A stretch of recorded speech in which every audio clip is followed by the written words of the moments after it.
Нека заедно да украсиме нашият магазин за сюнета, който идва в Рибново. Исках да измисля нещо, което да грабва клиента още когато види магазинът. Намерих една легенда, която беше за Рибново, добавих няколко снимки и реших да я направя на канава. Започнах да принтирам. Както виждате, тук вече сме готови. Размерът на канавата ще бъде панорамен, метър на 40 см. Искам само да добавя за тази машина, че тя може да принтира снимки в различни размери и с много добро качество на самата снимка.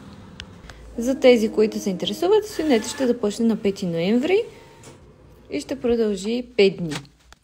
Тук вече захващам канавата за рамката и решавам да я поставя на витрината.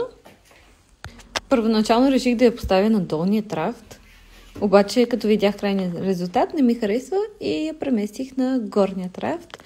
И ето така изглеждаше първи път, а така втория. Магазинът ни се намира точно срещу сладкарница VIP, така че когато си изпиете кафето, можете да минете през нас и да закупите своя сувенир.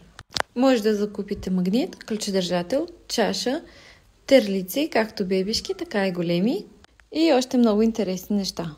При интерес можете да се свържете с нас.